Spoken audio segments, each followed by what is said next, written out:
یہیں پر ایک سوال اور پوچھا جاتا ہے کہ بتائیے کلیات کی سب سے چھوٹی اکائی کون سی ہے؟ کلیات کی سب سے چھوٹی اکائی کون سی ہے؟ کلیات کی سب سے چھوٹی اکائی کون سی ہے؟ جیسے لفظ الفاظ کی سب سے چھوٹی اکائی ہوتی ہے اکشر. کیا ہوتی ہے؟ اکشر ہوتی ہے یا لیٹر ہوتی ہے. ٹھیک ہے.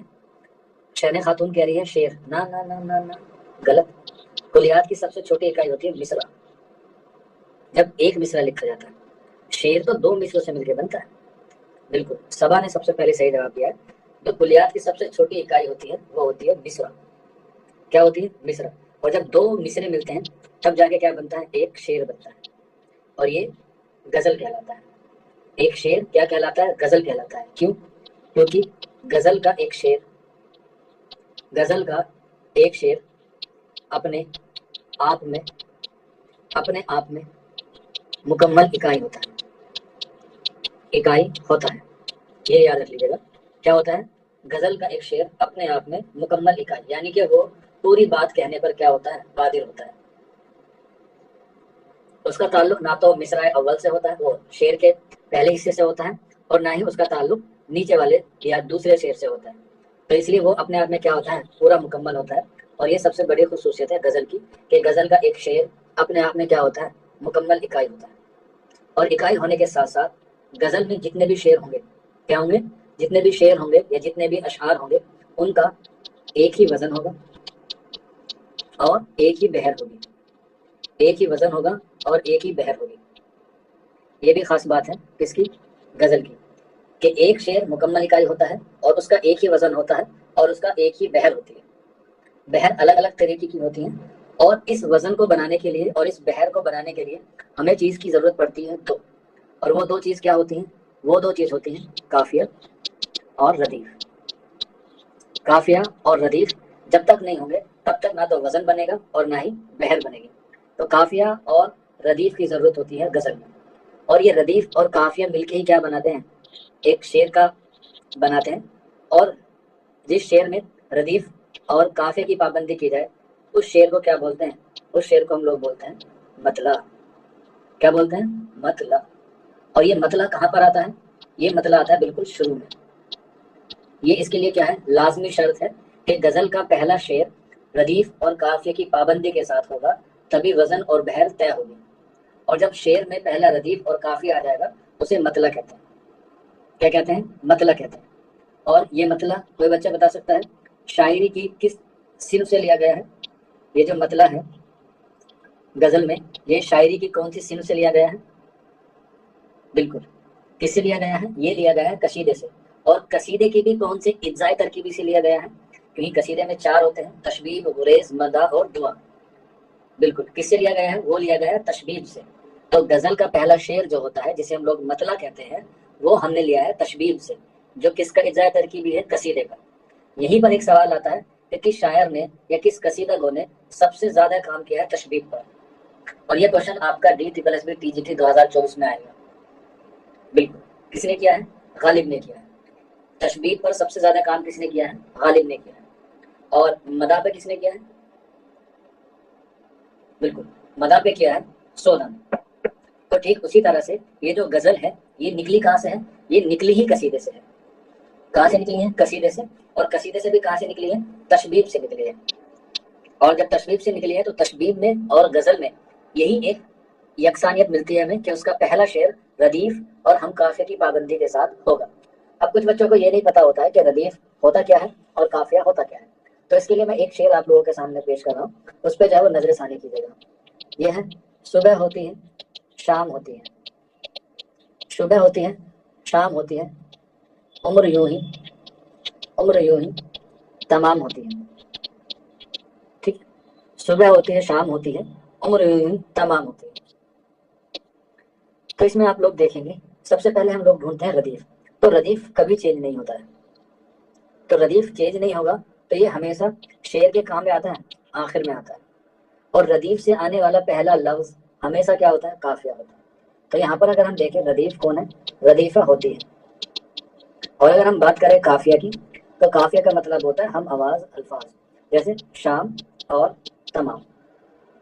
شام اور تمام، یہ کیا ہو گیا یہاں پر آپ کے لیے ردیف کا اور قافیے کا کام کرتے ہیں. ٹھیک. اب ایگزام میں کبھی کبھی یہ کوشچن پوچھا جاتا ہے کہ ردیف کب آتا ہے، ردیف کب آتا ہے. تو ظاہر سی بات ہے، ویسے تو آپ کو پتا ہے کہ قافیے سے پہلے آتا ہے، لیکن ایگزام میں جو ہے وہ آپ لوگ بھول جاتے ہیں. تو آپ کو پتا ہوگا کیوں اور آر. تو یہاں پہ کیا آ رہا ہے، کیوں سے پہلے وہ آر سے پہلے کیوں آتا ہے، اور کیوں کا مطلب ہوتا ہے قافیہ، یعنی کہ ردیف سے پہلے قافیہ آتا ہے. آپ اس سیکوینس سے یا اس طریقے سے بھی جو ہے وہ یاد رکھ سکتے ہیں. ایم این او پی کیوں آر. تو آر بعد میں آیا تو اٹ مینس ردیف جو ہے وہ کیا ہے، بعد میں آتا ہے، اور قافیہ جو ہے وہ پہلے آتا ہے. کلیئر ہے ردیف اور قافیہ کا کنسپٹ آپ کو. اور یہ زیادہ تر کہاں ملتا ہے آپ کو، غزل کے پہلے شعر میں ہی آپ کو دیکھنے کو ملے گا، جسے ہم مطلع کہتے ہیں. کیا کہتے ہیں، مطلع کہتے ہیں. اور مطلع کے لیے یہ شرط ہونا ضروری ہے کہ اس کا پہلا شعر ہم ردیف اور ہم قافیہ، یہ اس کے لیے شرط بھی ہے. اب کچھ لوگ کیا کرتے ہیں، کچھ لوگ یہ سوچتے ہیں کہ ردیف اور قافیہ کو صرف ہم لوگ ایک بار استعمال نہ کریں، بلکہ بیچ میں بھی ایک دو بار اور استعمال کر لیں. تو اب ایسا ہوتا ہے کہ ردیف کے جو پہلا شعر ہوتا ہے ردیف اور قافیے کی پابندی کے ساتھ کچھ شاعر جو ہیں وہ اسے بیچ میں اور بعد میں بھی استعمال کر لیتے ہیں. تو اس لیے اگر ایک سے زیادہ ردیف کی بات آ جاتی ہے یا ردیف کے بارے میں جو بات کی جاتی ہے، تو اس والے شعر کو ہم لوگ کیا کہتے ہیں، اسے ہم لوگ کہتے ہیں مطلع ثانی. یعنی کہ ایک مطلع کے بعد اگر دوسرا مطلع آ جائے تو اسے ہم لوگ کہتے ہیں مطلع ثانی. مطلع کا مطلب میں نے آپ کو بتا دیا، ردیف اور قافیے کی پابندی کی جاتی ہے. اور ثانی کا مطلب ہوتا ہے سیکنڈ، یعنی کہ دوسرے. ٹھیک. تو کیا ہوتا ہے اسے مطلع ثانی کہتے ہیں، یا اس کا دوسرا نام بھی ہوتا ہے جس کا نام ہے حسن مطلع. حسن مطلع، یا ایک اور نام سے وہ جانتے ہیں زیب المطلع یا زیب مطلع. تو یہ تینوں چاروں نام کس کے ہیں، اگر ایک مطلع کے بعد دوسرا مطلع آ جاتا ہے اسے ہم لوگ مطلع ثانی، حسن مطلع یا زیب مطلع کے نام سے جانتے ہیں. ٹھیک. اب ہو گئی مطلع کی بات، یہ تو شروعات ہوگی. اور ظاہر سی بات ہے جس چیز کی شروعات ہوتی ہے اس کا کیا ہوتا ہے، اس کا خاتمہ بھی ہوتا ہے. کیا ہوتا ہے، خاتمہ بھی ہوتا ہے. تو پہلا شعر ہم نے پڑھ لیا، وہ ہوتا ہے ہمارا مطلب. لیکن جو بعد میں ہوتا ہے اسے ہم لوگ کہتے ہیں مقطع. اور مقطع کے لیے کیا شرط ہے، مقطع کے لیے یہ شرط ہے کہ اس میں شاعر اپنا تخلص استعمال کرتا ہے. شاعر اس میں کیا کرتا ہے، اپنا تخلص استعمال کرتا ہے. جیسے میر ان نیم باز آنکھوں میں ساری مستی شراب کی سی. تو یہاں پر جو میر آیا ہے وہ ان کی غزل کا آخری شعر ہے. تو اٹ مینس یہاں پر جو میر کا استعمال ہوا ہے وہ کس کے لیے ہوا ہے، وہ ہوا ہے تخلص کے لیے. اور جس شعر میں شاعر اپنا تخلص استعمال کرتے ہیں اسے ہم لوگ کہتے ہیں مقطع. اب اس کی ضرورت کیوں پڑی مقطع کی، تو مقطع جو آیا ہے وہ آیا ہے عرب سے. اور عرب سے کیوں آیا ہے، کیونکہ یہ بھی مقطع کہاں سے نکلا ہے، یہ بھی قصیدے سے نکلا ہے. کیونکہ وہاں پر کیسا کنسیپٹ تھا، سعودی عرب میں قبیلہ وائز تھا. کیا تھا، قبیلہ وائز، کہ الگ الگ قبیلے کے الگ الگ سردار ہوتے تھے. اب جیسے کچھ بچے ہوتے ہیں، کچھ بچے مجھ سے پڑھتے ہیں یہاں پہ، کچھ بچے یوٹیوب پہ جا کے الگ الگ یوٹیوب چینل پہ بھی پڑھتے ہیں، کچھ آف لائن بھی جا کے پڑھتے ہیں، کچھ سیلف اسٹڈی بھی کرتے ہیں. تو کیا کہتے ہیں، سب اپنے اپنے طریقے سے پڑھاتے ہیں، سب اپنے اپنے طریقے سے پڑھتے بھی ہیں. تو اسی طرح سے اس زمانے میں لوگ لمبے لمبے سفر پہ جایا کرتے تھے قبیلے کے ساتھ. ٹھیک ہے، قبیلے کے ساتھ جب قبیلے کے ساتھ جایا کرتے تھے تو وہاں سے لمبے سفر میں کہانیاں، قصے، شعر و شاعری جو ہے وہ سنا کرتے تھے. اور پھر آ کر اپنے بادشاہ کو یا اپنے قبیلے کو، سردار کو خوش کرنے کے لیے وہ شعر پڑھا کرتے تھے. اور اس سے جو ہے وہ کیا لے لیا کرتے تھے، انعام اور اکرام لے لیا کرتے تھے. لیکن جب لوگوں کو پتا چلا کہ وہ ہماری چیزیں چرا رہے ہیں، ہمارے اس پہ کاپی رائٹ کا جو ہے وہ کیس ہونا چاہیے، تو تب جو ہے وہ کس کا استعمال ہونے لگا، مقطع کا استعمال ہونے لگا. کیونکہ اس سے کیا ہوتا ہے، اس سے مقطع کا اور اشعار کا کیا ہو جاتا ہے، ایک میل ہو جاتا ہے. جیسے فار ایگزامپل اگر میں آپ سے کہوں یو یو ہنی سنگھ، تو اگر میں یو یو ہنی سنگھ کہہ رہا ہوں تو میں یو یو بادشاہ نہیں کہہ سکتا. بتائیے، یہ کمبینیشن بنے گا ہی نہیں. نہیں تو میں کہنے لگا اشو بوائے رفتار، بالکل ہی سینس نہیں بنے گا. جیسے جانی نے رو رو کے سمندر بھر دیے، میں جانی کی جگہ یہاں فانی لگا دوں، بیٹھ ہی نہیں سکتا، کیونکہ وہ اس کے ساتھ کیا ہو گیا، اٹیچ ہو گیا. For example Chowk industrial academy کہہ لو تو میں ڈائریکٹ نام آ جائے گا چوک انڈسٹریل اکیڈمی مینس فیروز سر. تو کچھ اس چیز کا کیا ہو جاتا ہے، لگاؤ ہو جاتا ہے. اور اسی لگاؤ کو برقرار رکھنے کے لیے غزل میں کیا کیا گیا، اس کا استعمال کیا گیا، جس کو ہم لوگ کہتے ہیں مقطع. نظمہ خان سر ایک کوشچن سے پوچھیے بیٹا، کیا کوشچن ہے. تو مقطع کا جو ہے وہ اس لیے استعمال کیا گیا. اب ضروری نہیں ہے کہ مقطع لاسٹ میں ہی ہو، بیچ بیچ میں بھی کچھ لوگ استعمال کر لیتے ہیں، لیکن بیچ میں بھی ہو چاہے بعد میں بھی ہو اسے مقطع کا ہی شعر کہتے ہیں. اکرام کا مطلب ہوتا ہے بیٹا عزت، جیسے آپ لوگ مجھے دیتے ہیں عزت. ہاں بالکل ہو سکتا ہے نظمہ خان، میں منع تھوڑی کر رہا ہوں، بالکل ہو سکتا ہے. لاسٹ میں بھی ہو سکتا ہے، بیچ میں بھی ہو سکتا ہے، لیکن زیادہ چانسز ہیں کس کے، وہ بیچ میں ہی ہو جائے. بیچ میں بھی ہو سکتا ہے، لاسٹ میں بھی ہو سکتا ہے، لیکن چانسز زیادہ جو ہے وہ لاسٹ میں ہی ہوتے ہیں. چلیے، تو مقطع کا مطلب آپ لوگوں کو سمجھ میں آ گیا، مطلب بھی ہو گیا اور مقطع بھی ہو گیا. اب بستا ہے بہت ہی شاندار اور سب سے عزیز، اگر غزل میں کچھ چیز بستی ہے تو وہ کیا ہوتی ہے، وہ ہوتی ہے ہمارا ایک اگلا ٹاپک ہے، ایک اگلی بات ہے، اور وہ ہے ہمارا کیا، شاہ بیت. کیا ہوتی ہے، شاہ بیت. میں شاہ بیت کو ایسے بتانا چاہوں گا، تھوڑا سا الگ وے ہے. آپ کسی شادی میں گئے، آپ نے شادی میں کھانا دیکھا، ویل گڈ تھا. آپ نے اپنے رشتے داروں کے کپڑے دیکھے، ویل گڈ تھے. کسی نے آپ کو تانا مارا، وہ بھی ویل گڈ تھا. لیکن سینٹر آف اٹریکشن شادی کا کون ہوتا ہے، سینٹر آف اٹریکشن کون ہوتا ہے شادی کا، خوشناز. مدھا پہ بیٹا کام کیا ہے سودا میں. ہاں، شاہ بیت کا مطلب ہوتا ہے سب سے اچھا شے. جب آپ کسی شادی میں جاتے ہو تو سینٹر آف اٹریکشن سب کا اور سب کا کس پہ ہوتا ہے، دولہے پہ یا دلہن پہ ہوتا ہے. ٹھیک ہے، دولہا دلہن پہ. تو اسی لیے جو غزل کے سب سے اچھا شعر ہوتا ہے اسے ہم لوگ ادب میں کیا کہتے ہیں، شاہ بیت کہتے ہیں. جیسے ایک شعر بڑا مشہور ہے، میں اکیلا ہی چلا تھا جانب منزل مگر لوگ ساتھ آتے گئے اور کارواں بنتا گیا. یہ مجروح سلطان پوری کی کیا ہے، غزل ہے. تو یہ اس غزل کا کیا ہے، اس غزل کا شاہ بیت ہے.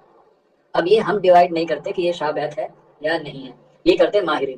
جیسے میر تقی غالب کی ایک نظم غزل ہے جس کا ایک شعر اس طریقے سے ہے کہ ہم رگوں میں دوڑنے پھرنے کے نہیں قائل، آنکھی سے نہ ٹپکا تو لہو کیا ہے. یہ بھی کیا ہے، یہ بھی شاہ بیت کی کیٹیگری میں آتا ہے. یعنی کہ جو شعر مشہور ہو جاتا ہے اسے ہی ہم لوگ کیا مان لیتے ہیں، شاہ بیت مان لیتے ہیں. میں اکیلا ہی چلا تھا جانب منزل مگر لوگ ساتھ آتے گئے اور کارواں بنتا گیا. یہ کیا ہے، شاہ بیت ہے. اسی طرح سے غالب کا میں نے آپ کو پڑھ کے بتایا ابھی، رگوں میں دوڑنے پھرنے کے ہم نہیں قائل، آنکھی سے نہ ٹپکا تو لہو کیا ہے. آپ کو بے شک پوری غزل یاد نہ رہے، لیکن آپ کو ایک شعر جو ہے وہ یاد ہو جاتا ہے. وہ بیٹا مشہور ہوتا ہے، وہ بیٹا مشہور ہوتا ہے پہلے سے.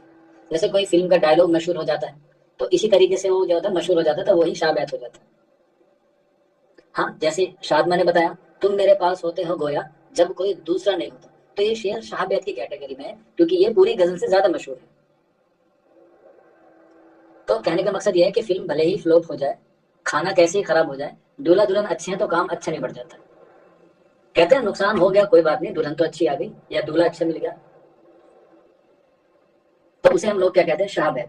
شاہ بیت اگر ہم ادب کے لحاظ سے، تعریف کے لحاظ سے کہیں تو مان سکتے ہیں غزل کا سب سے اچھا شعر کیا کہلاتا ہے، شاہ بیت کہلاتا ہے. غزل کا سب سے اچھا شاہ بیت.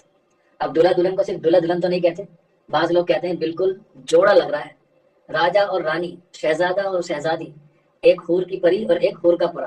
یعنی کہ الگ الگ ناموں سے کیا کرتے ہیں، اسے انتخاب کرتے ہیں. تو ٹھیک اسی طرح سے ہی شاہ بیت کو کیا کہتے ہیں، ایک تو شاہ بیت ہو گیا جو نارمل کہتے ہیں، لیکن اسے بعض لوگ کیا کہتے ہیں، بیت الغزل بھی کہتے ہیں. کیا کہتے ہیں، بیت الغزل، یا اسے ہم لوگ کہتے ہیں حاصل غزل. بیت الغزل یا حاصل غزل. تو یہ بھی کیا ہے، ان کے الگ الگ نام ہیں، ان کے الگ الگ کیٹیگریز میں کیا کیا گیا ہے، ڈیوائڈ کیا گیا ہے. تو غزل کے سب سے اچھے شعر کو شاہ بیت، بیت الغزل یا حاصل غزل بھی کہتے ہیں. ٹھیک، تو یہ ہو گیا اب شاہ بیت. بھائی ساری باتیں ہو گئی، لیکن کچھ لوگ ایسے بھی تو ہوتے ہیں نا جو شادی کا حصہ تو نہیں ہوتے لیکن ان کے بغیر شادی بھی نہیں ہوتی. جیسے ٹینٹ والا ہوا، کرسی والا ہوا، بس ڈرائیور ہوا، وہ شادی کا حصہ تھوڑی ہے، لیکن ان کے بغیر شادی بھی نہیں ہوتی. جیسے میک اپ آرٹسٹ ہوتے ہیں، میک اپ والیاں ہوتی ہیں، ان کا کوئی کام نہیں ہے، نہ انہیں کوئی رشتے دار جانتا، نہ انہیں ہم نے کارڈ دیا، لیکن جب تک وہ نہ آئے گی تب تک جو ہے کوئی کام پورا نہیں ہوگا. کیا نہیں ہوگا، کوئی کام پورا نہیں ہوگا. تو اب اس کام کو پورا کرنے کے لیے ہمیں اس کی ضرورت پڑتی ہے. تو اسی لیے غزل کو پورا مکمل کرنے کے لیے ہمیں ایک چیز کی ضرورت پڑتی ہے اور وہ کہلاتی ہے فرد. شاہ بیت، مطلع، مقطع، اس کے علاوہ جتنے بھی اشعار ہوتے ہیں غزل میں وہ سارے کیا کہلاتے ہیں، فرد کہلاتے ہیں. مطلع کے علاوہ، مقطع کے علاوہ اور شاہ بیت کے علاوہ جتنے بھی اشعار ہوتے ہیں وہ سارے کے سارے فرد کہلاتے ہیں. اور ان سب چیزوں سے مل کے کیا بنتی ہے، ان سب چیزوں سے مل کے بنتی ہے غزل اور بحر. کیا ملتی ہے، وزن اور بحر، ان سب چیزوں سے مل کے جو ہے وہ بنتی ہے. مقطع ہو، مطلع ہو، شاہ بیت ہو، ان سب سے جا کے کیا ملتی ہے، آپ کی فرد. اور میں جو ہوں آپ کا کیا ہوں، بس ایک فرد ہوں. میری امپورٹینس نہیں ہے، آپ کی جاب لگ جائے گی، آپ لوگ بھول جائیں گے کہ ہاں بھائی ہم نے کسی سر سے پڑھا تھا. تو یہ کام ہے ہمارے فرد ہونے کا کہ میرے بغیر کوئی کام ہوگا نہیں، لیکن میرے بغیر آپ رہیں گے بھی نہیں. تو میں آپ کی زندگی کا کیا ہوں؟ وزن ہوں اور بحر ہوں. اور یہیں پر ایک بات اور نوٹ کر کے لکھ لیجیے گا، جب فرد، وزن اور بحر ملتے ہیں، ان تینوں کو ادب کے اصطلاح میں کیا کہا جاتا ہے؟ زمین کہا جاتا ہے. فرد، وزن اور بحر مل جاتے ہیں تب اسے کیا کہا جاتا ہے؟ زمین کہا جاتا ہے. تو آئی ہوپ آپ لوگ ان سارے ٹرم کا جو ہے وہ مطلب جو ہے وہ سمجھ گئے ہوں گے کہ فرد کیا ہے، وزن کیا ہے، بحر کیا ہے اور زمین کیا ہے. تو ان سب چیزوں سے مل کے کیا بنتی ہے؟ غزل کی زمین بنتی ہے جو ضروری ہوتی ہے. یہ آپ اس طریقے سے کہہ سکتے ہیں کہ شادی کو مکمل کرنے کے لیے مہر کی ضرورت پڑتی ہے، تو اسی طرح سے ان سب چیزوں کے لیے ملا کے ہمیں کیا بنتی ہے؟ زمین بنتی ہے. اور اس کی جو ہے وہ پابندی ضرور کی جاتی ہے زمین میں. اور جس میں زمین کی پابندی نہیں ہوتی وہ غزل نہیں ہوتی. جیسے جب تک مہر ادا نہیں ہوتی ہے تو شادی مکمل نہیں ہوتی ہے. تو اسی طرح سے زمین کا ہونا غزل میں کیا ہے؟ ضروری ہے. میں اسے ادب کے لحاظ سے بھی پڑھا سکتا ہوں، لیکن استاد وہی ہے جو آپ کے حقیقت کے یا اپنے روزمرہ کی زندگی سے اسے کنیکٹ کر پائے. ٹھیک ہے. دن محمد انصاری کہہ رہا ہے آپ تو زمین ہے سر. ہاں، تبھی تو 399 روپے پر اسکوائر فٹ بک رہا ہوں میں. جہاں میری زمین اگر ہائی وے پہ ہوتی تو میں کروڑوں کا ہوتا. اب تو میں ایک چھوٹی سی گلی میں بیٹھ کے پڑھا رہا ہوں، تو اس لیے میری قیمت 399 روپے لگا رکھی ہے آپ لوگوں نے. مجھے بھی کوئی بہت بڑا انسٹیٹیوٹ کھولنا چاہیے تھا، اور مجھے بھی ہائی لائٹ، لائم لائٹ چاہیے ہوتی.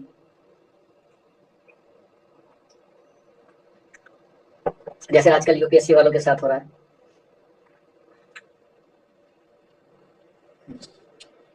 ٹھیک ہے، چلیے کوئی بات نہیں. میری زمین بہت قیمتی ہے. کسی دن پیٹرول نکل جائے گا نا، تب پتا چلے گی میری قیمت آپ کو. تب ڈھونڈتے پھرتے رہو گے سرکار کے ساتھ، ایم سی ڈی کو لے کے، ڈی ڈی اے کو لے کے، کہ یہاں پہ ان کی گلی میں جو ہے وہ کیا ہو گیا، ایک آدمی رہتا تھا. تو یہ ہو گئی ہماری غزل کے فن کے بارے میں بات، یا غزل کے آغاز و ارتقاء کے حوالے سے بات. اس سے زیادہ جو ہے وہ آپ کے نصاب میں ہے بھی نہیں، اور آپ کے ایگزام کا لیول بھی جو ہے وہ اس سے زیادہ ہے نہیں. ٹھیک. چلیے پھر اب ہم مین مدے پہ آ جاتے ہیں، اس کے غزل گو کے حوالے سے بات کرتے ہیں. غزل گو میں آپ کا جو آغاز ہوتا ہے وہ ہوتا ہے میر تقی میر کے حوالے سے. اور این سی آر ٹی میں میر تقی میر کی 3 سے 4 غزلیں ہیں. این سی آر ٹی میں میر تقی میر کی 3 سے 4 غزلیں ہیں. آپ انہیں ایک بار سرسری طور پہ جو ہے وہ دیکھ لیجیے گا. ٹھیک ہے، بس پڑھ لیجیے گا. اگر پڑھنا بھی یاد نہ رہے تو بس ان کے ردیف یاد رکھ لیجیے گا کہ ہاں بھائی یہ ردیف جو ہے اسی کے. کیونکہ غزل میں ردیف چینج نہیں ہوتا ہے. جیسے آپ نے غزل پڑھی ہوگی میر تقی میر کی، نازو کی اس کے لب کی کیا کہیے، پنکھڑی ایک گلاب کی سی ہے. تو اس کا جو ردیف ہے کی سی کی سی کی سی آخر تک ہے. کیا ہے؟ آخر تک ہے. تو ایٹ لیسٹ ردیف تو یاد کر لیجیے گا. اگر پوری غزل بھی یاد نہ ہو تو ردیف تو یاد کر لیجیے گا. اس سے آپ کو اندازہ ہو جائے گا کہ ہاں یہ غزل جو ہے وہ کس کی ہے؟ میر کی ہے. پوری غزل یاد نہ ہو، ردیف کر لیجیے گا ایٹ لیسٹ بس.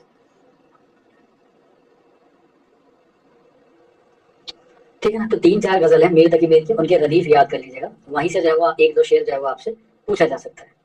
اس کے علاوہ میں نے جب آپ کو تاریخ پڑھائی تھی تو اس میں نے آپ کو مینشن کر دیا تھا کہ کس کا تعلق جو ہے وہ کس صنف سے ہے. تو میر تقی میر جو ہے وہ ہمارے کیا ہیں؟ اگلے غزل کو ہیں. تو آپ لوگ ہیڈنگ ڈال لیجیے گا میر تقی میر. کیا ہے؟ میر تقی میر جو ہمارے اگلے غزل کو ہیں، جن کو اردو ادب میں جو ہے وہ کیا مانا جاتا ہے؟ بہت بڑا شاعر مانا جاتا ہے غزل کے لحاظ سے. ٹھیک، غزل کے لحاظ سے. لیکن اس سے پہلے میں آپ کو جو ہے وہ غزل کے متعلق جو ہے وہ کچھ کول ہیں جو ایگزام میں پوچھ لیے جاتے ہیں. ایک نہ ایک تو آپ سے غزل کے حوالے سے جو ہے وہ پوچھا جائے گا. میر تقی میر کو آپ نوٹ کر لیجیے گا، ہیڈنگ یہی ہے اگلی. لیکن اس سے پہلے جو ہے وہ اس کے کیا ہیں؟ کچھ متعلق کول ہیں، وہ بھی میں آپ کو لکھوا دیتا ہوں کیونکہ وہ آغاز کے حوالے سے ہی بات آتے ہیں. جیسے سب سے مشہور ہے الطاف حسین حالی کا. سب سے مشہور ہے الطاف حسین حالی کا، اور وہ یہ ہے کہ غزل بے وقت کی راگنی ہے. غزل بے وقت کی راگنی ہے. غزل بے وقت کی راگنی ہے. یہ کس کا قول ہے؟ الطاف حسین حالی کا ہے. اور اس کے ساتھ ساتھ حالی کا ایک اور قول ہے، اور وہ دونوں کے لیے قصیدہ اور غزل، کیونکہ یہ دونوں ایک ہی تالی کے چٹے بٹے ہیں. قصیدہ اور غزل دونوں ہی. قصیدہ اور غزل، قصیدہ اور غزل شاعری کی ناپاک ناپاک دفتر ہے. غزل اور قصیدہ اور غزل شاعری کی ناپاک دفتر ہے. اور عفونت میں اور عفونت میں سنداز سے بھی بدتر ہیں تو یہ بھی کس کا قول ہے؟ یہ بھی الطاف حسین علی کا قول ہے، دونوں ہی۔ اور یہ بات کس میں کہی ہے انہوں نے؟ یہ بات انہوں نے اپنی تصنیف مقدمہ شعر و شاعری میں جو ہے وہ کہی ہے، دونوں ہی بات۔ چلیے اس کے بعد نیکسٹ لیجیے گا عظمت اللہ خان کا، ون آف مائی فیوریٹ ہے عظمت اللہ خان والا۔ جتنے بھی قول ہیں جو میرا فیوریٹ ہے وہ ہے عظمت اللہ خان کا، اور وہ یہ ہے کہ غزل کی گردن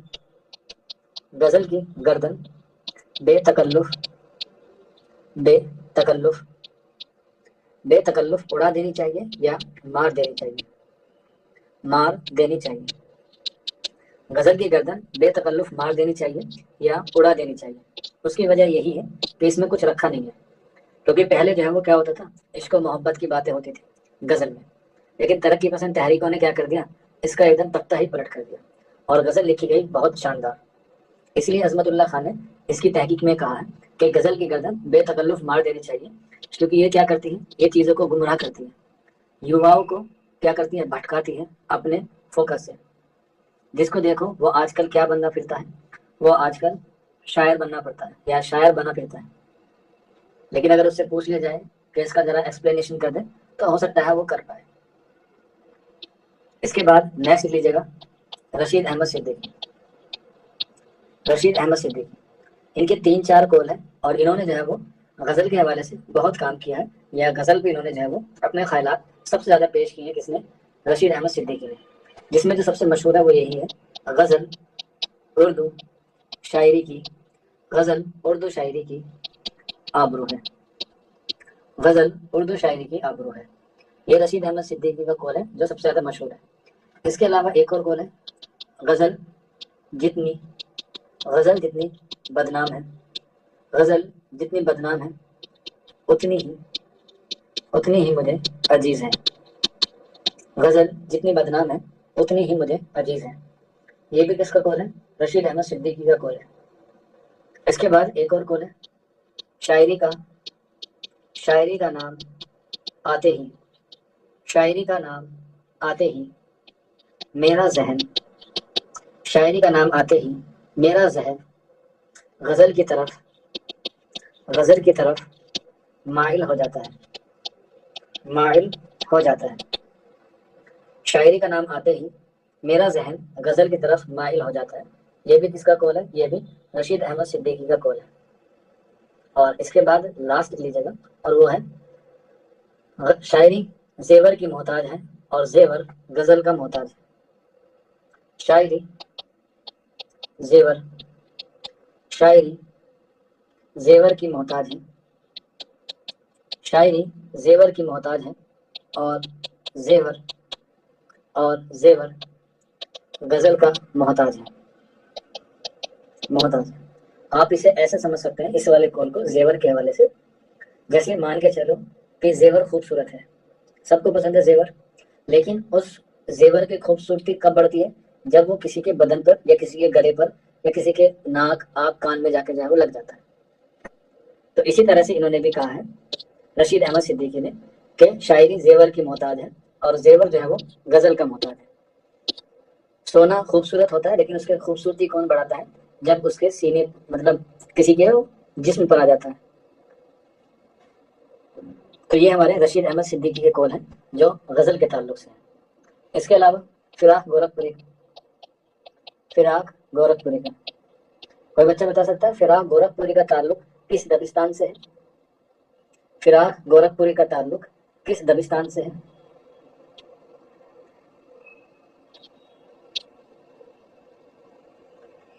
سوبیا کہہ رہی ہے لکھنؤ سے، میں بیٹا تنقیدی دبستان بول رہا ہوں، کوشچن تو سن لیں پہلے۔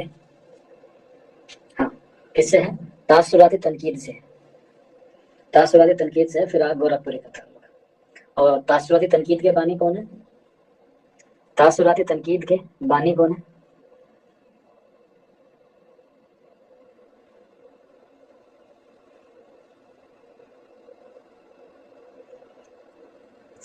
بالکل امنا عارف نے صحیح جواب دیا ہے، والٹر پیٹر۔ بیٹا سبا سگمنڈ فرائڈ نفسیات کے ہیں، ایسے کوشچن آئیں گے اگلا سوال پتہ نہیں کیا آ جائے، کچھ نہیں کہہ سکتا. تو فراق گورکھپوری کا کون ہے؟ غزل انتہاؤں کا ایک سلسلہ ہے. غزل ایک انتہاؤں کا سلسلہ ہے. غزل ایک انتہاؤں کا سلسلہ ہے. غزل ایک انتہاؤں کا سلسلہ ہے. اس کے بعد ایک اور قول ہے انہی نہیں، فراق گورکھپوری کا، غزل مختلف پھولوں کی مالا ہے. غزل مختلف پھولوں کی مالا ہے. یہ بھی کس کا؟ فراق گورکھپوری کا. اس کے بعد نیکسٹ لیجیے گا علامہ شبلی نعمانی کا. علامہ شبلی نعمانی کا قول ہے اور وہ یہ ہے، غزل کا خمیر عشق و محبت ہے. غزل کا خمیر عشق و محبت ہے. غزل کا خمیر عشق و محبت ہے. اب دیکھتے ہیں کون بچہ اس سوال کا صحیح جواب دے گا، اور وہ یہ ہے کہ عشق و محبت کے درمیان جو واو آیا ہے اس کو ہم لوگ کون سا واو کہتے ہیں؟ بالکل. ارے بابا، ارے کہاں سے پڑھ کے آتے ہو تم؟ کون سی جڑی بوٹی کھا رہے ہو آج کل تم؟ میرے سوال پوچھنے سے پہلے ہی بتا دیتے ہو. نازیہ صدیقی کہہ رہی ہے مادولا، عمران کہہ رہا ہے واو مادولا. ان دونوں کو مرغا اور مرغی بناؤ اور صبح کو انڈے دو اور ان کو کھلاؤ.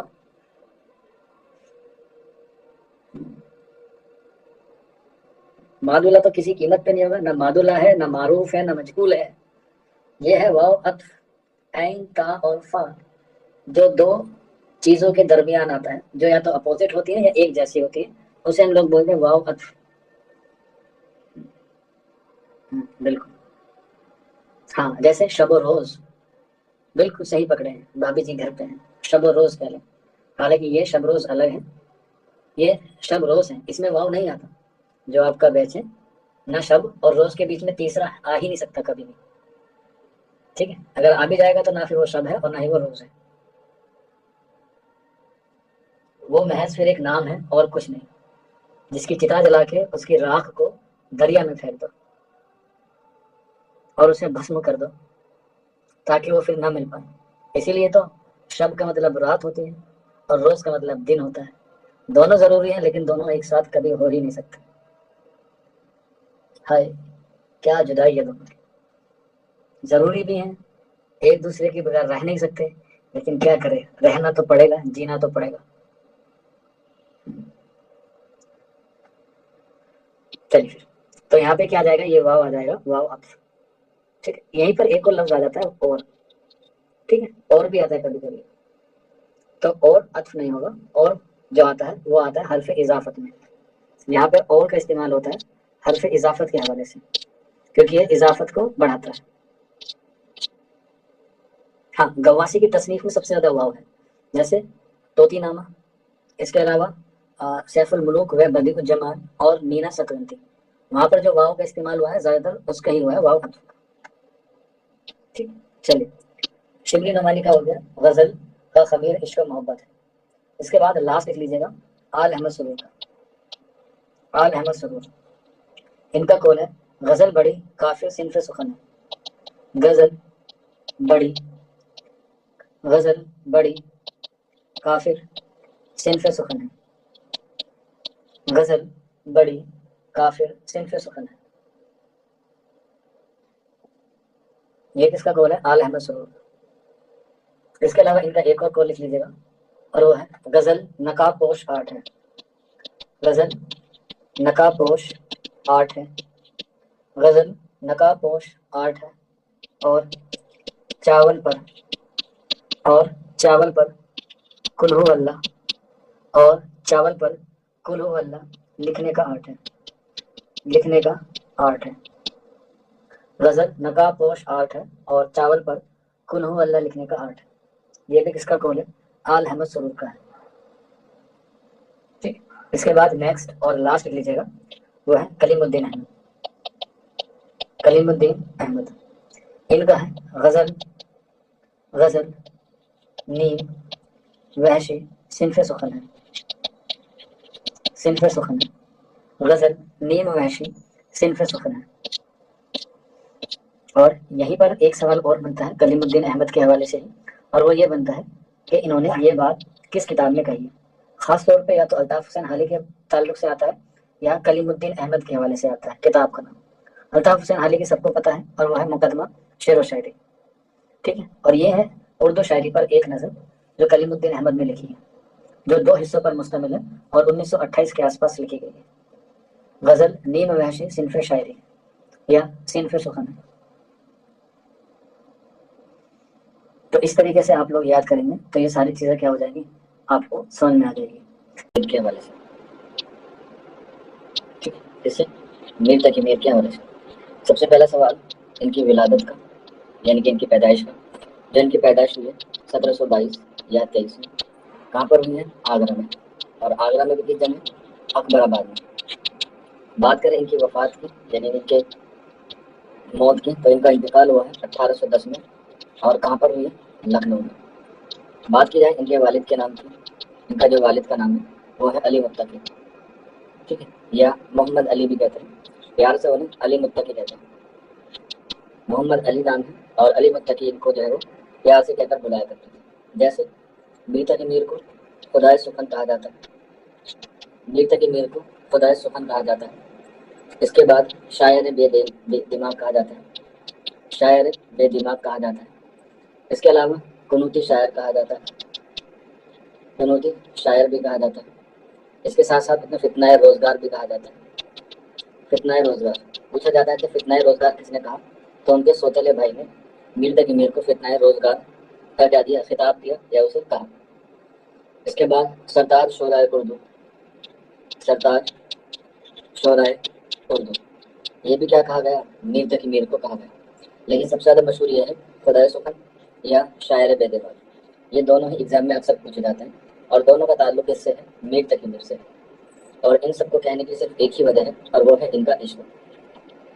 کیوں؟ کیونکہ ان کے جب والد تھے، جب ان کا انتقال ہوا یعنی کہ محمد علی کا، تو انہوں نے اپنے بیٹے کو ایک نصیحت کی یا اپنے بیٹے کو ایک بات کہی کہ بیٹا عشق کرو، بیٹا عشق کرو۔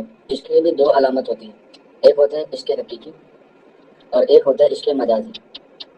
عشق مجازی وہ ہے جو آپ لوگ دنیاوی چیزوں سے کرتے ہیں، اور عشق حقیقی وہ ہے جس میں آپ صرف خدا کی، بھگوان کی، ایشور سے محبت کرتے ہیں، یعنی کہ اسے ہم لوگ ایک طریقے سے کہتے ہیں عبادت کرنا، یا اسے ہم لوگ کہہ سکتے ہیں ایک طریقے سے آستھا میں یقین رکھنا۔ تو بیٹا عشق کرو، عشق ہی اس کارخانے ہستی کو چلانے والا ہے، عشق ہی اس کارخانہ عشق ہی اس کارخانہ ہستی کا چلانے والا ہے اور یا چلانے والا ہے۔ بغیر عشق کے زندگی وبال ہے۔ تو یہ نصیحت کی تھی محمد علی نے اپنے بیٹے میر تقی میر کو، اور اس میں بھی کون سے عشق پر نصیحت کی تھی؟ عشق حقیقی پہ، عشق مجازی پر نہیں۔ اسی لیے ان کی زندگی میں، یعنی کہ میر تقی میر کی زندگی میں کبھی بھی عشق مجازی کیا نہیں ہوا، ان کو نصیب نہیں ہوا۔ جس سے بھی ان کو محبت ہوتی وہی کیا چلتا، ان کو چھوڑ کے چلے جاتا، چاہے باپ کی بات کریں، چاہے بیگم کی بات کرے، چاہے ماموں کی بات کرے، جن سے بھی ان کو عشق ہوا اسی سے کیا ہوا، ان کا دل ٹوٹا۔ اس لیے کہا جاتا ہے دل اور دلی کی مرثیہ، دل اور دلی کی مرثیہ کس کی شاعری کو کہا گیا؟ تو آنسر ہو جائے گا اس کا میر تقی میر کا، میر تقی میر کو اس لیے کہا جاتا ہے کیونکہ ان کا دل جو ہے وہ بہت بار ٹوٹا ہے۔ اس لیے ان کا ایک مشہور شعر بھی ہے کہ ابتدائے عشق میں روتا ہے کیا، ابتدائے عشق میں روتا ہے کیا، آگے آگے دیکھ ہوتا ہے کیا۔ تو یہ کیا ہے، یہ عشق مجازی جو ہے ان کو کبھی نصیب نہیں ہوا، اور ان کے باپ نے ان کو نصیحت کی تھی کس کے لیے، عشق مجازی کے لیے۔ اس لیے انہوں نے دنیا کی ادب کے حوالے سے یا دنیا کی شان و شوکت کے لیے یا دنیا میں ایک اپنا مقام حاصل کرنے کے لیے انہوں نے کیا کیا، ادبی اصطلاحیات لینے شروع کی، اور اس میں جو ان کی مدد کی یا اس میں جو انہوں نے ان کی سرپرستی کی وہ تھے ان کے استاد، یہ کہہ سکتے ہیں استاد کم مامو جان زیادہ تھے، استاد کم مامو جان زیادہ تھے، جن کا نام تھا کیا، خان آرزو۔ کیا نام تھا؟ خان آرزو۔ اور یہ کیسے مامو تھے تو یاد رکھ لیجیے گا، یہ سوتیلے مامو تھے، یہ ان کے ایک چچا جان تھے، ان کے بھائی تھے، انہی کے بیٹے کے جو ہے یہ مامو تھے خان آرزو۔ تو اسی لیے انہوں نے میر تقی میر نے ان سے کیا لی، اصلاح لی یا ان سے کیا کیا، شعر و شاعری سیکھی خان آرزو سے۔ ٹھیک، خان آرزو سے، اور یہیں پر کچھ دن ان کے پاس رہے اور پھر جو ہے وہ کیا ہو گئے، ان سے الگ ہو گئے۔ شاعری تو ان سے سیکھی، لیکن ایگزام میں آتا ہے کہ انہوں نے شاعری کے لیے یا ان کو شاعری کا مشورہ کس نے دیا کہ آپ شاعری کرو، تو اس کا آنسر ہو جائے گا سعادت امروہی، سعادت امروہی سے۔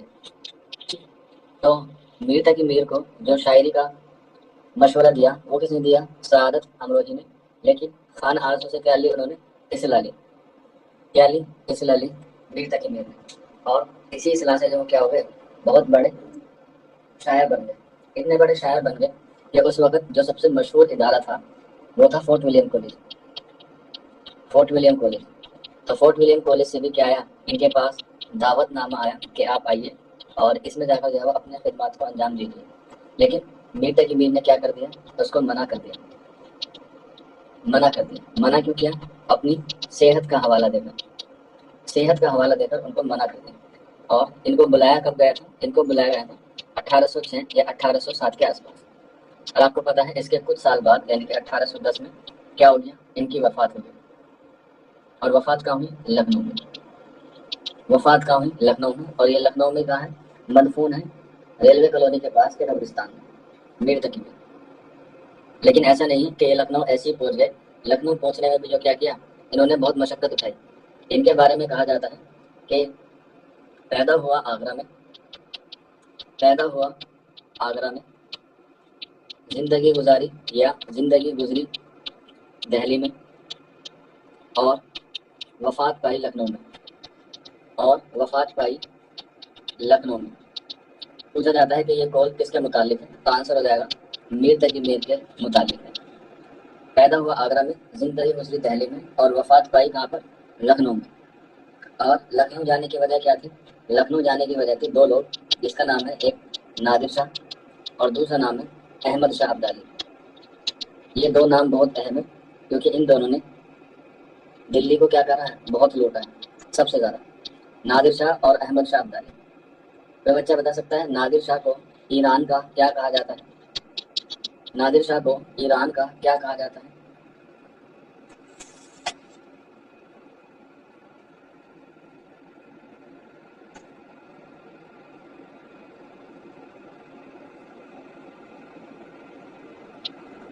بالکل، زویا سرتاج نے صحیح جواب دیا ہے، یہ کہا جاتا ہے ایران کا نیپولین کہا جاتا ہے، ایران کا نیپولین نادر شاہ کو کہا جاتا ہے۔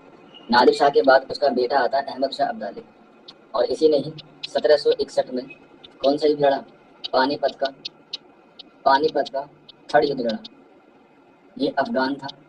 تو پانی پت کا تیسرا یدھ افغانوں کے بیچ ہوا، کس کے ساتھ ہوا،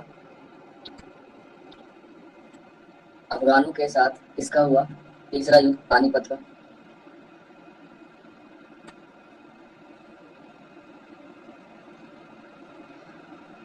پانی پت میں افغانوں کے ساتھ تیسرا یدھ کس کے ساتھ ہوا، نہیں بیٹا انگریزوں کے ساتھ نہیں ہوا، مراٹھا کے ساتھ ہوا، ٹھیک ہے، مراٹھاؤں کے ساتھ ہوا۔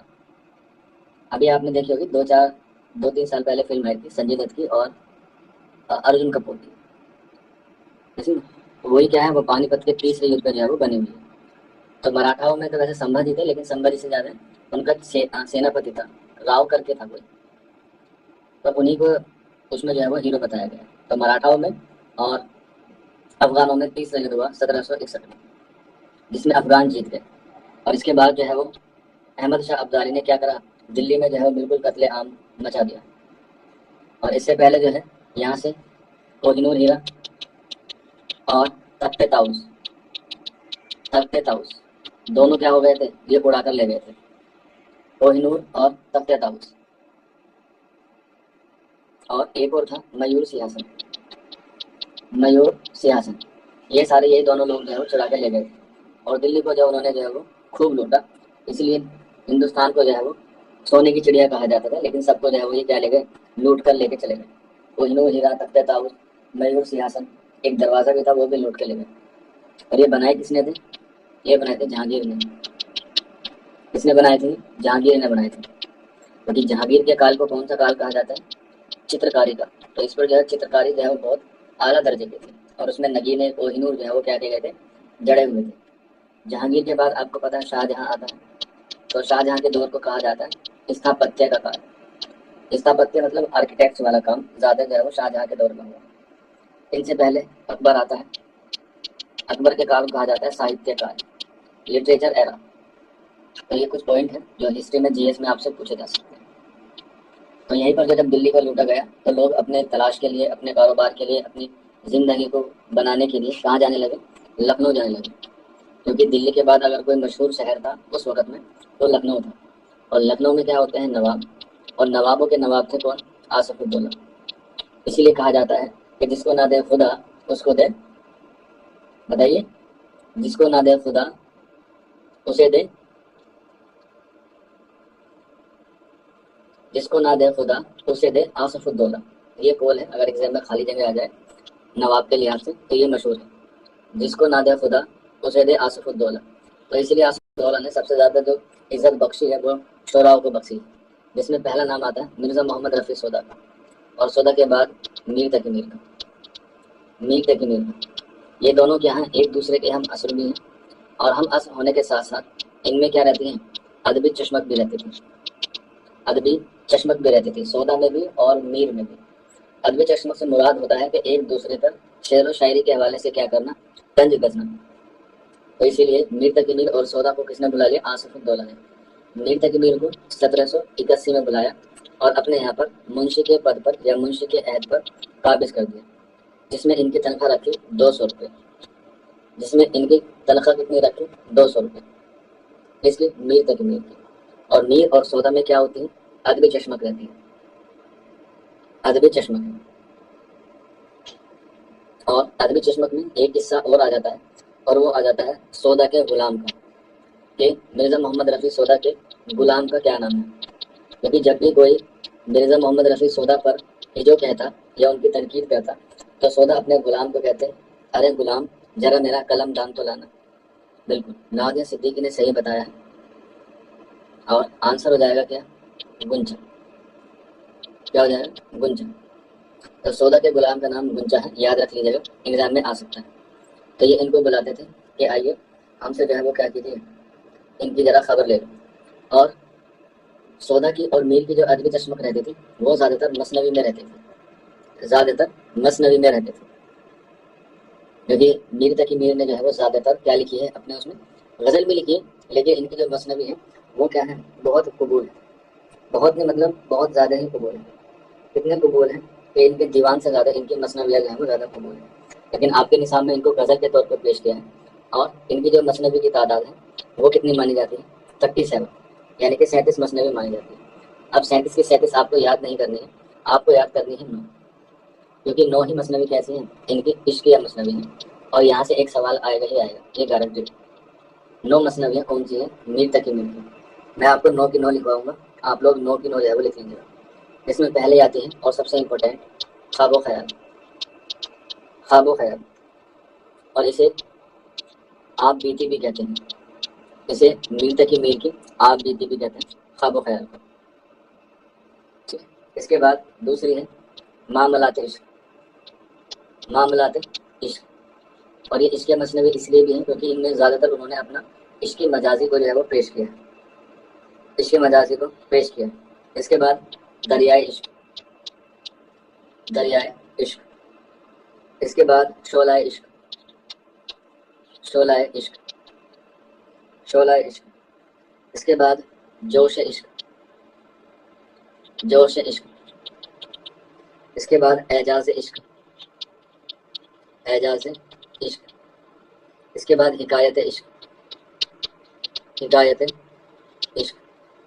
اس کے بعد جوان عروج, جوان عروج. اور لاسٹ ہے مور نامہ. تو یہ ان کی 9 کی 9 عشقیہ مثنوی ہے, اور 100% ہے کہ DSSB ایگزام میں آپ سے یہاں سے ایک سوال ضرور آئے گا کہ ان میں سے کون سی مثنوی میر تقی میر کی ہے. تو یہی ہے خواب و خیال, معاملات عشق, دریائے عشق, شعلہ عشق, جوش عشق, اعجاز عشق, حکایت عشق, جوان عروج اور مور نامہ. اور یہ کتنی ہے؟ 9. میر تقی میر نے 9 عشقیہ مثنوی لکھی ہیں. اب یہ تو ہو گئے, لیکن ایگزام میں بڑا چالاک ہے, وہ آپ کو کنفیوز کرے گا شوق لکھنوی کی. دیکھیں کیونکہ آپ کے نصاب میں شوق لکھنوی کی بھی 3 مثنویاں شامل ہیں. جس میں کون سی آتی ہے؟ زہر عشق، بہار عشق اور فریب عشق، اور فریب عشق، یہ تینوں مثنوی بھی عشق پہ ہے۔ تو آپ نے تو پڑھا ہے عشق میں ساری زیادہ تر کس کی ہے؟ میر تقی میر کی ہے، لیکن شوق لکھنوی کی بھی ہے۔ تو ایگزامنر آپ کو کنفیوز کرنے کے لیے یہ والی تصنیف دے سکتا ہے، زہر عشق، بہار عشق یا فریب عشق۔ اگر میر تقی میر کی 9 یاد نہ ہو تو ایٹ لیسٹ شوق لکھنوی کی 3 یاد کر لیجیے گا، ٹھیک ہے؟ شوق لکھنوی کی 3 یاد کر لیجیے گا، زہر عشق، بہار عشق اور فریب عشق۔ ان تینوں میں سے آپ کو ایک نیک ضرور ملے گی، یہاں سے ملے گی یا آپ کو میر تقی میر کے حوالے سے ملے گی۔ ان دونوں میں سے آپ کو کوئی نہ کوئی ایک تصنیف ضرور ملے گی میر کے حوالے سے۔ اس کے بعد انہوں نے مثنویوں میں بھی کام کیا ہے، لیکن اردو ادب میں ان کا جو تعلق ہے وہ غزل گو کی حیثیت سے، ٹھیک ہے، غزل گو کی حیثیت سے۔ لیکن ان کی ایک مثنوی اور ہے جو ایگزام میں اکثر پوچھی جاتی ہے، یہ کہہ سکتے ہیں وہ کافی اہم ہے، جس کا نام ہے ازدر نامہ۔ ازدر نامہ یہ بھی مثنوی ہے میر تقی میر کی۔ اس کے علاوہ مذمت برس گال، مذمت برس گال، یہ بھی کیا ہے؟ ان کی مثنوی ہے میر تقی میر کی۔ اور ایک اور لکھ لیجیے گا لاسٹ، مرغ بازان، مرغ بازان، یہ 3 مثنویاں اور لکھ لیجیے گا میر تقی میر کی۔ اس کے بعد بات کریں ہم لوگ مثنوی کے بعد ان کے غزل کے حوالے سے۔ غزل تو ان کی بہت زیادہ ہے اور اس میں اشعار کی جو تعداد ہے وہ بھی بہت انلمیٹڈ ہے، تقریباً 14,000 کے آس پاس ان کے اشعار کی تعداد جو ہے وہ چلی جاتی ہے۔ لیکن ہمیں تعداد سے سوال نہیں آتے ہیں، بس یہ آتا ہے کہ غزل کے دیوان کتنے ہیں۔ تو ان کے اگر پوچھا جائے اردو دیوان کتنے ہیں تو آنسر ہو جائے گا 6۔ اور پوچھا جائے غزل کے دیوان کتنے ہیں، غزل کے دیوان کتنے ہیں تو آنسر ہو جائے گا 7، کیونکہ ان کا جو ایک ہے وہ کس میں ہے؟ وہ فارسی زبان میں ہے۔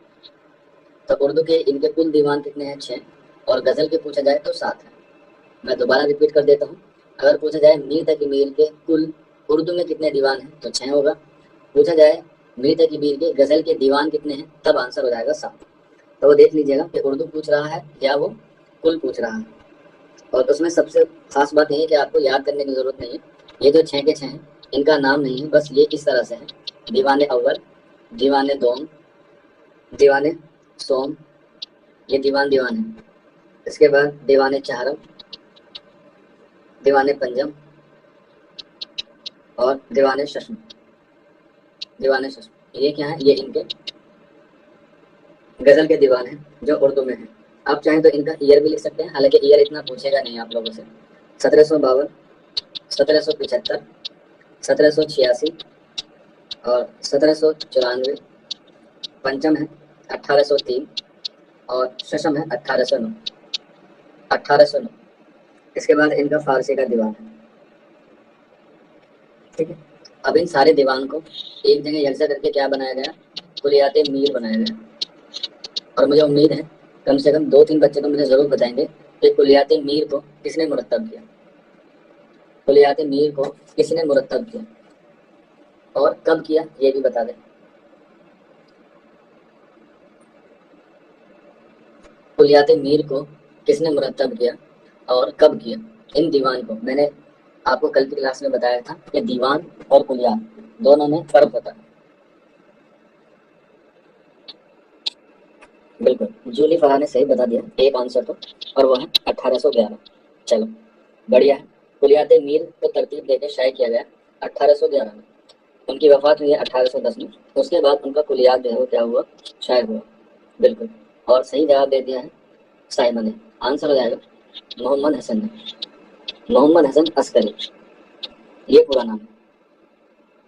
ہاں کلیات جو ہے وہ لغت کے اعتبار سے ہوتا ہے، شبد کوش یا ڈکشنری کے حوالے سے ہوتا ہے، جبکہ دیوان رینڈملی کیسے بھی ہو سکتا ہے، ٹھیک۔ اور پھر اسی میں جو کلام شامل تھا کلیات میر میں، تو اس کے کیا کی گئی؟ کلام کی شرح کی گئی، کلام کی شرح، شرح سے مراد ہوتا ہے تشریح یعنی کہ ایکسپلینیشن، اور میر کے کلام کی شرح کس نے کی ہے تو آنسر ہو جائے گا شمس الرحمان فاروقی نے، شمس الرحمان فاروقی نے میر کے کلام کی شرح کی ہے، یعنی کہ میر کے کلام کی تشریح کی ہے۔ اور شمس الرحمان فاروقی نے میر کے کلام کی شرح یا تشریح کرنے کے بعد اسے نام دیا گیا شعر شور انگیز، شعر شور انگیز، اور کب کی اس کو؟ 1996 میں، یعنی کہ 1996 میں۔ شعر شور انگیز، میر کے کلام کی شرح شمس الرحمان فاروقی نے کی اور اس کو ایک نام دیا گیا جس کا نام رکھا شعر شور انگیز، جو 1996 میں دی گئی۔ اور اسی لیے 1996 میں اردو ادب میں سب سے پہلے ڈیش دیا گیا۔ بتائیے دیا گیا کیا دیا گیا؟ شمس الرحمان فاروقی کو اردو ادب میں سب سے پہلے ڈیش دیا گیا۔ بالکل، نازیہ صدیقی، خوشناز، جولی فرا، اندرا مینا صاحب، کیا دیا گیا؟ سرسوتی سمان دیا گیا 1996 میں۔ اب پہلا تو ان کو دیا گیا، اب دوسرا کس کو دیا گیا؟ کیونکہ گیان پیٹ میں دوسرا بھی پوچھتا ہے تو سرسوتی میں بھی ہو سکتا ہے، پوچھ سکتا ہے۔ دوسرا کس کو ملا؟ ہاں، دوسرا ملا ہے کس کو؟ نیّر مسعود کو۔ دوسرا کس کو ملا ہے؟ نیّر مسعود کو۔ اور کس تصنیف کے لیے ملا ہے نیّر مسعود کو؟ نیّر مسعود کو کس تصنیف کے لیے ملا ہے؟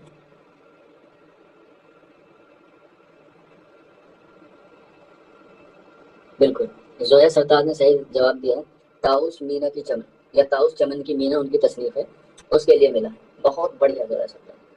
تو طاؤس چمن کی مینا یہ نیّر مسعود کی تصنیف تھی، اسی پہ ان کو کیا ملا تھا؟ یہ دوسرا سرسوتی سمان ملا ہے۔ اور ابھی تک جو ہے وہ اردو ادب میں صرف 2 ہی بار سرسوتی سمان ملے ہیں، پہلا ملا ہے شمس الرحمان فاروقی کو اور دوسرا ملا ہے نیّر مسعود کو۔ ٹھیک ہے، چلیے آگے بڑھتے ہیں۔ اس کے بعد یہ کلام کی شرح ہو گئی، ان کے دیوان ہو گئے، لیکن یہاں پہ میر تقی میر نے اپنے دیوان کی تعریف کہا ہے۔ انہوں نے اپنے ہر ایک دیوان کو کیا کہا ہے؟ جادو کی پڑی کہا ہے، جادو کی پڑی کہا ہے۔ میر تقی میر نے اپنے ہر ایک دیوان کو جادو کی پڑی کہا ہے، اور اپنے کلام کو خواص پسند کہا ہے، اور اپنے ایک دیوان کو خاص پسند کہا ہے۔ دیوان کو جادو کی پڑی کہا ہے اور کلام کو خاص پسند کہا ہے۔ اب دیکھتے ہیں کون بچہ ایکسپرٹ ہے اور مجھے بتائے گا کہ یہاں پر جو واو کا استعمال ہوا ہے یہ واو کون سا ہے؟ واو مجہول ہے، واو معروف ہے، واو معدولہ ہے، کون سا واو ہے؟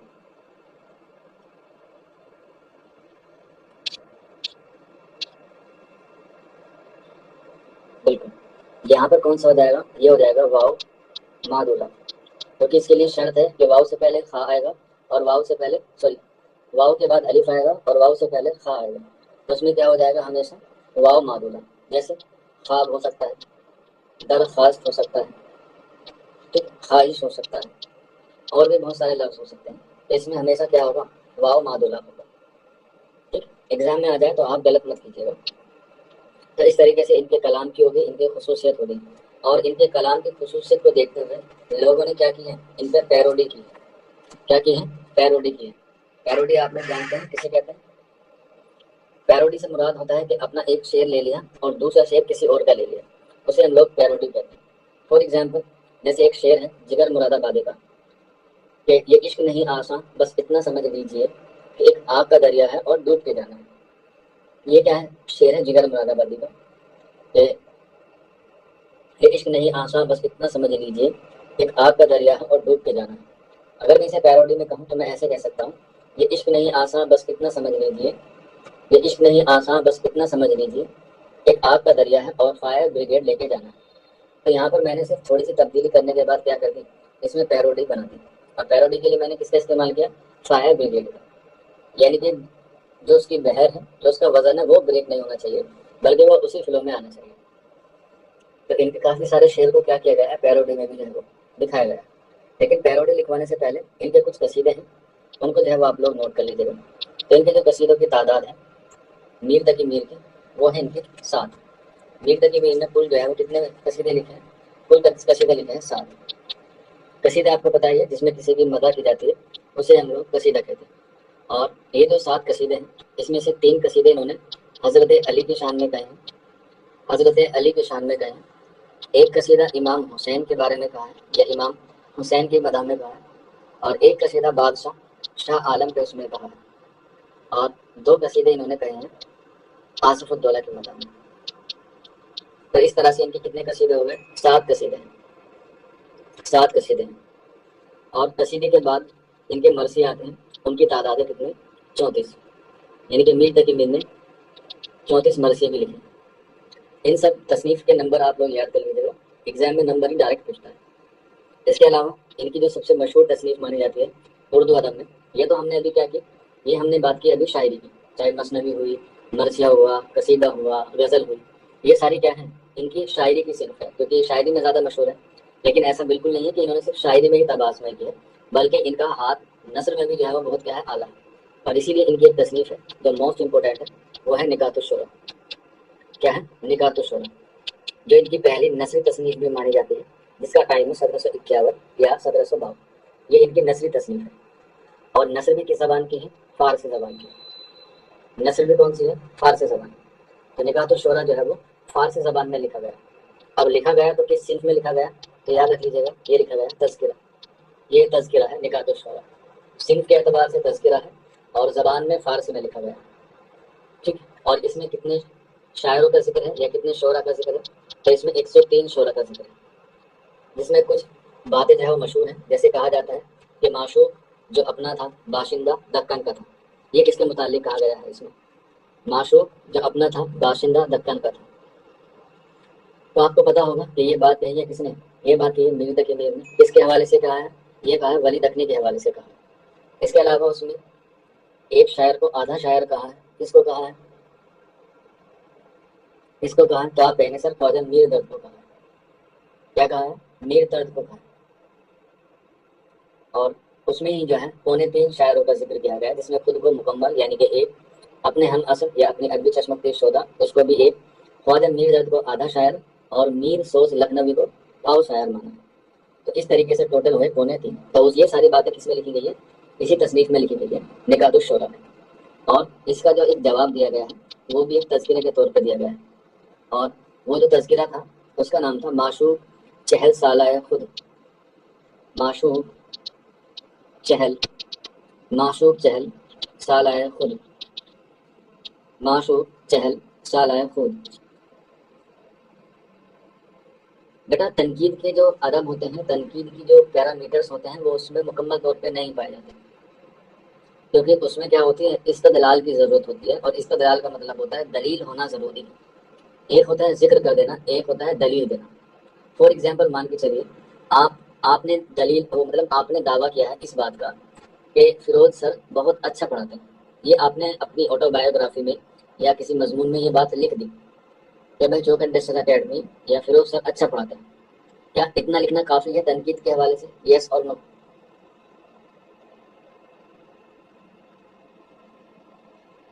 بتائیے. کیا اتنا لکھ دینے سے بات صاف طور پہ واضح ہو جائے گی، سب کو یقین آ جائے گا؟ نہیں آئے گا. کیوں؟ کیونکہ جب ہم تنقید کرتے ہیں تو تنقید کے لیے سب سے زیادہ ضروری ہوتا ہے استدلال. یعنی کہ آپ کو اس بات کی دلیل دینی ہوگی کیا چوک انڈسٹریل اکیڈمی اچھا پڑھاتا ہے تو اس کی دلیل کیا ہے، یا فیروز سر اتنا اچھا پڑھاتے ہیں اس کی دلیل کیا ہے، اس کی دلیل دیجیے. تو آپ کے پاس اگر دلیل ہوگی تو وہ بات تنقید میں آئے گی، اور اگر اس کے بعد تنقید دلیل نہیں ہے تو وہ تذکرے میں رہے گی، صرف اور صرف ذکر میں رہے گی.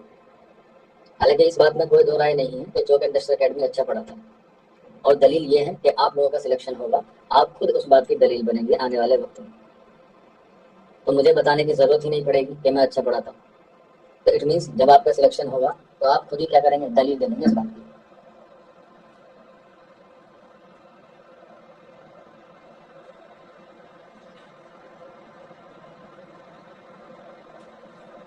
کیونکہ آپ لوگ دیکھتے بھی ہیں کہ ہمارے بچے جو ہے وہ الگ الگ یونیورسٹیز میں سلیکٹڈ ہوتے ہیں. تو یہ کیا ہے؟ اس بات کی دلیل ہے. تو تذکروں میں اور تنقید میں یہی فرق ہوتا ہے کہ تذکروں میں ذکر کر دیتے ہیں.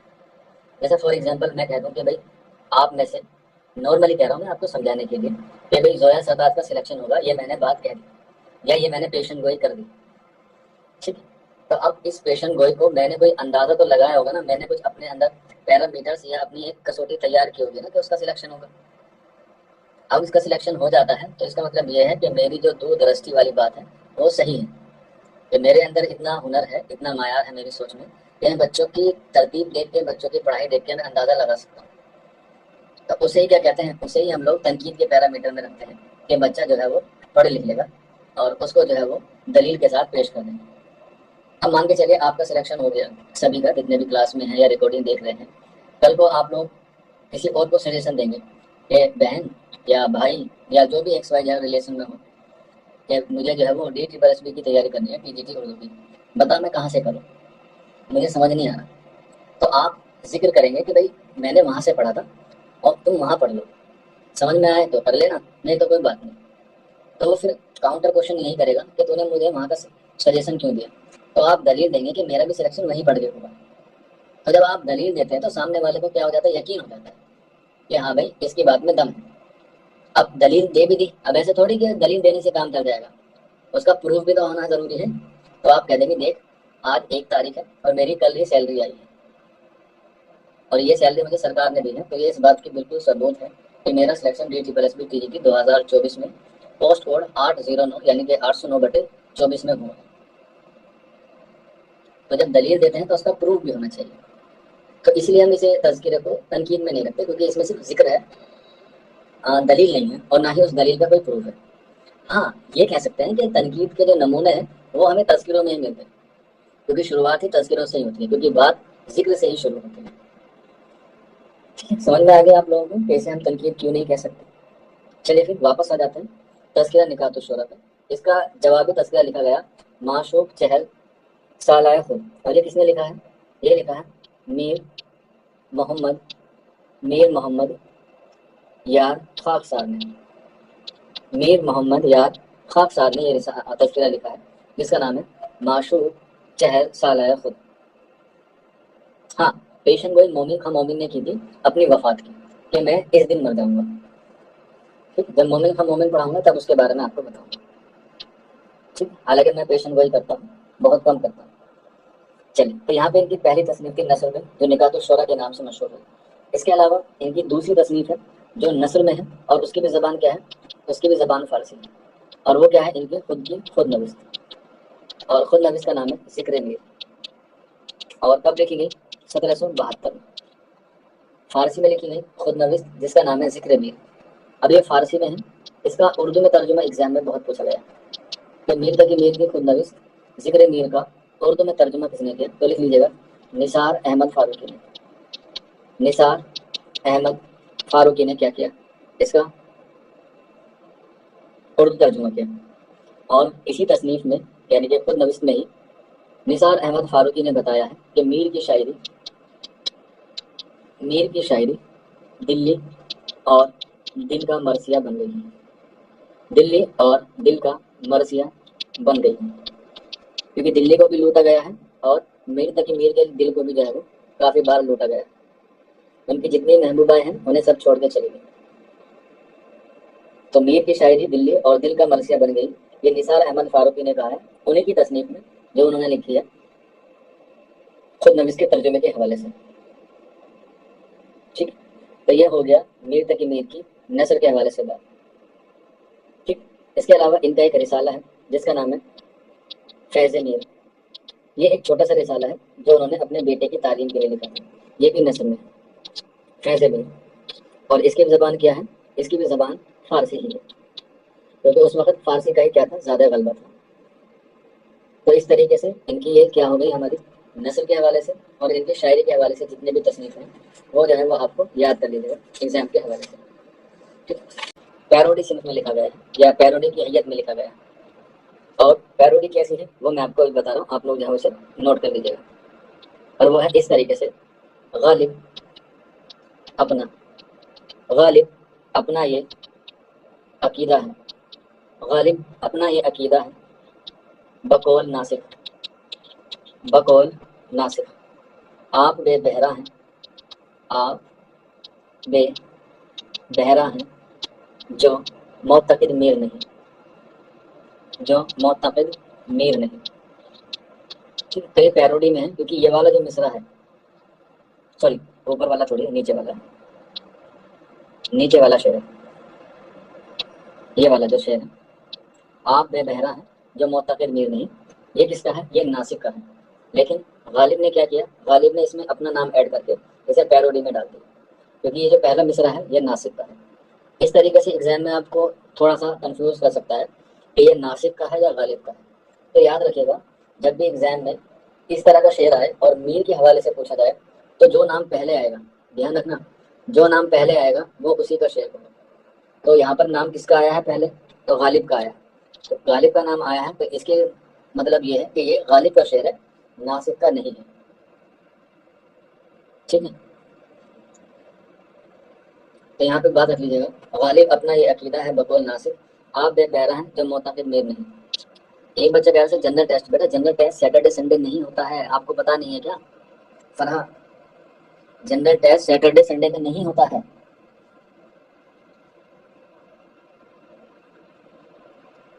ٹھیک ہے، تو یہاں پر یہ شعر کس کا ہے؟ غالب کا ہے، کیونکہ غالب کا نام پہلے آیا ہے۔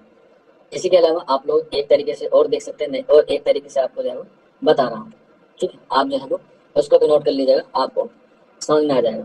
اور وہ یہ ہے، سوری دوسرا لکھوا دیتا ہوں، کہیں لکھوا دیتا ہوں تاکہ ناصر کا بھی آپ کو یاد ہو جائے۔ صبح ناصر یا صبح ناصر نہیں کچھ میر کی استادی میں، صبح کا مطلب شک، صبح ناصر نہیں کچھ میر کی استادی میں، آپ بے بہرا ہیں، آپ بے بہرا ہیں جو معتقد میر نہیں، ٹھیک۔ اب یہ والا شعر جو ہے وہ ناصر کا ہے، تو اس میں آپ کو پہچاننے کی ضرورت نہیں ہے، آپ کو پتا ہے کہ پہلا کیا ہوا ہے، پہلے کیا ہوا ہے، ناصر کا نام آیا، تو جس کا پہلے نام آئے گا وہی کیا ہوگا، اس کا رائٹ آنسر ہوگا۔ تو یہاں پہ آپ دیکھ لیجیے گا پہلی لائن میں کس کا نام آیا، ناصر کا نام آیا، تو یہ ناصر کا ہے، امام بخش ناصر۔ اس کے علاوہ ایک اور قول ہے یا ایک اور شعر ہم لوگ کہہ سکتے ہیں، اور وہ یہ ہے، میں ہوں کیا چیز، میں ہوں کیا چیز، میں ہوں کیا چیز جو اس طرز، میں ہوں کیا چیز جو اس طرز پہ جاؤں اکبر، میں ہوں کیا چیز جو اس طرز پہ جاؤں اکبر، ناصح و ذوق، ناصح و ذوق بھی جب چل، ناصح و ذوق بھی جب چل نہ سکے، چل نہ سکے میر کے ساتھ۔ اب اس میں چار شعرا کے نام آئے ہیں، اکبر، ناصح، ذوق اور میر۔ اب اگر آپ میں کامن سینس ہے تو آپ اس میں بتا سکتے ہیں کہ یہ شعر کس کا ہے، بتائیے یہ شعر کس کا ہے؟